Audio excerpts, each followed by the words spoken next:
na po guys, nasa part 3 na po yung pag-testing ko nito guys. Kasi nga mataas na po yung video ko dun sa tutorial ko. So ngayon yung pag-testing ko, gumawa lang ako ng part 3 nito. Okay? So tingnan nyo lang yung part 3 para makita nyo yung pag-testing ko na okay ba yung paggawa ko ng circuit at saka sa signal. Okay guys? So ngayon balik tayo sa tutorial natin.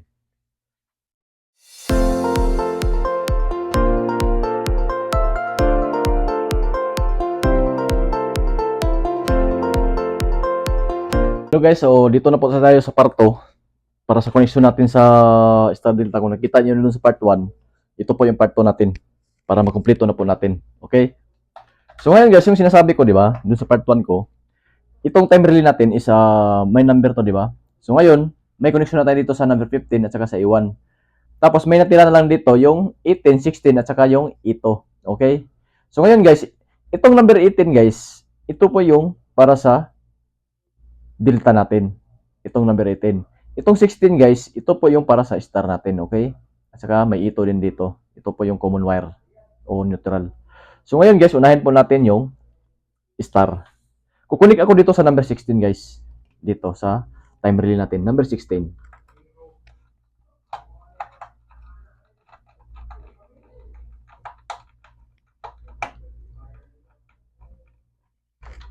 So ngayon guys, number 16, ito yung pang ano natin, di ba? Yung sinabi ko, ito yung pang delta natin. Sorry, pang star. Di ba? Ito po yung star natin at saka ito yung delta natin. Pero hindi natin to siya i-direct sa star guys.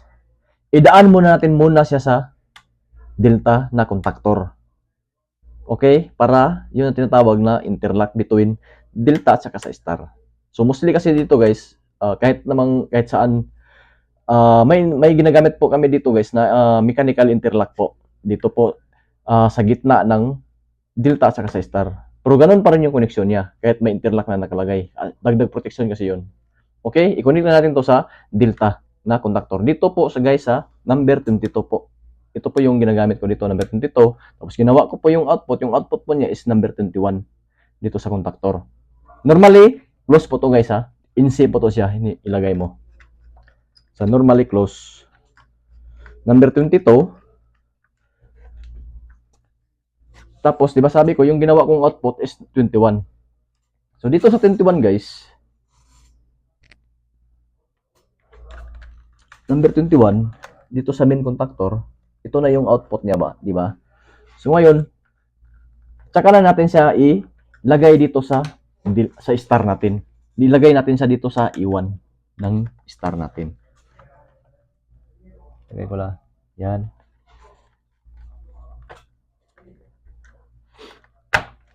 So, yan na po. Yan na po yung star natin na connection na po natin. So ngayon, kung anong ginawa natin sa star natin na contactor, yun din yung gagawin natin sa delta. Okay? Kumuna ko ng wire. So yung delta natin dito sa ano natin, sa time relay natin, dito, ito po yung number 18, di ba? Number 18. Dito sa time relay. Tapos, i-connect natin sa dito sa star. Idaan, yung para sa delta, idaan natin dito sa star muna. Di ba? Kasi kanina, yung para sa star, dinaan natin muna sa delta bago siya makakonect sa E1. So, ngayon, para sa delta, i-connect natin sa number 22 dito sa terminal ng contactor. Normally close. Yan. Tapos, 21 output. Pareho pa rin dito sa ano. 21 output. Tapos, i-connect na natin siya sa E1 ng delta. Yan. Yan na po. Diba? So, ngayon guys, nagawa na po natin yung circuit niya.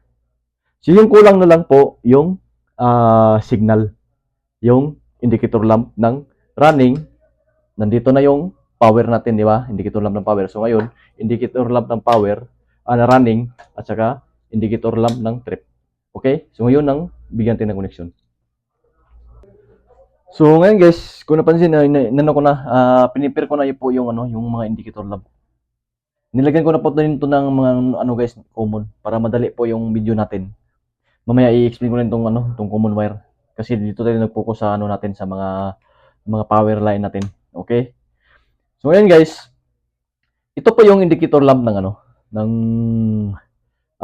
running natin, di ba? Sa star delta natin. At saka ito yung trip na indicator lamp. Yan. So itong dalawa guys, huwag niyo na itong pansinin. Mamaya explain ko rin to bakit ko nilagay din itong mamaya itong dalawa. Para pang ano lang natin yan. So dito tayo sa dalawang indicator lamp. To sa running at saka ito sa trip. Okay? So ngayon guys, di ba sabi ko kina, gumamit ako ng auxiliary contact block. Kasi nga wala na tayong space dito kasi sa main contactor tayo kukuha ng para sa signal natin ng running natin. So ngayon, ito po yung gagamitin natin. Ito po yung gagamitin natin yung auxiliary contact block na to. Okay? Ito po yung hub natin para sa ano. I-connect lang natin yan dyan.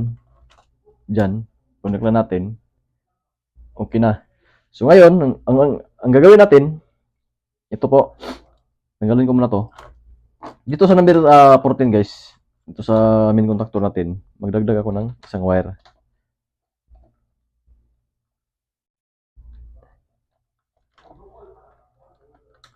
Yan. Tapos, kabit ko na to. Itong auxiliary natin. Yan. So, yung auxiliary natin guys, may number ito, 53, 54. Di ba? 53, 54. So, ginawa kong input tong 53. Kasi malapit lang. Normally open to guys ha. Normally open po to. So, ngayon, dito sa 53, in O, ito na po yung i-connect natin. Itong galing sa indicator lamp ng running. Dito po. Yan. Okay? Connect ko lang.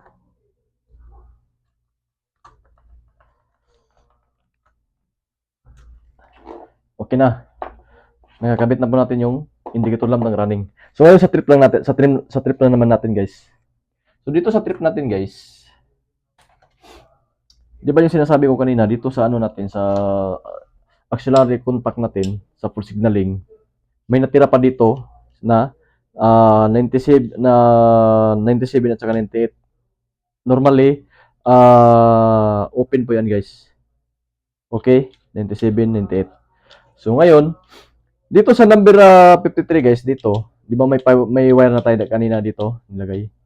Galing 53, i-connect natin siya sa 97. Okay? I-lose ko lang mo to kasi magja-jump lang tayo.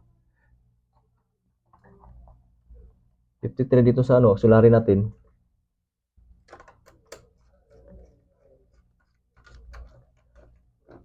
Tapos connect natin sa dito sa 97.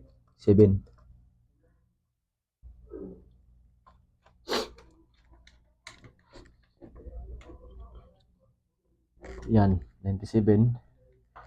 So ngayon, yung output niya 98. So dito natin i-connect yung para sa trip natin, indicator lamp ng trip natin.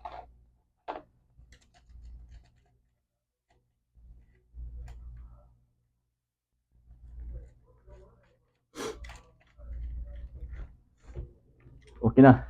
Okay na guys, nalagay na po natin lahat. Nagawa na po natin yung circuit at saka yung signal. So ngayon yung common na lang. Itong common guys, ito naman. Dali na naman to.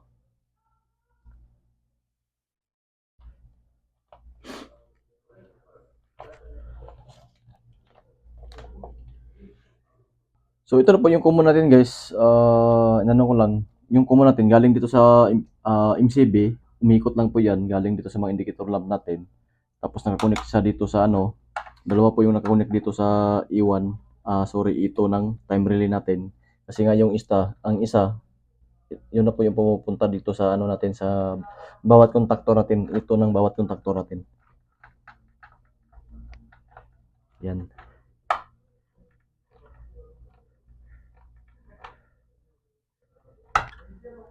Yan na po guys. Nagawa na po natin yung ano natin. So ngayon guys, para makita talaga natin yung sequence natin, yung palo natin ng star at saka delta. Magdagdag tayo ng indicator lamp ng ano lang to guys ha, pang ano lang to, pang sample lang to siya. Walang ano to pang sample lang. Maglagay lang ako dito para kasi wala tayong motor di ba? So, gagamit lang tayo ng indicator lamp ng delta at saka sa star. Okay?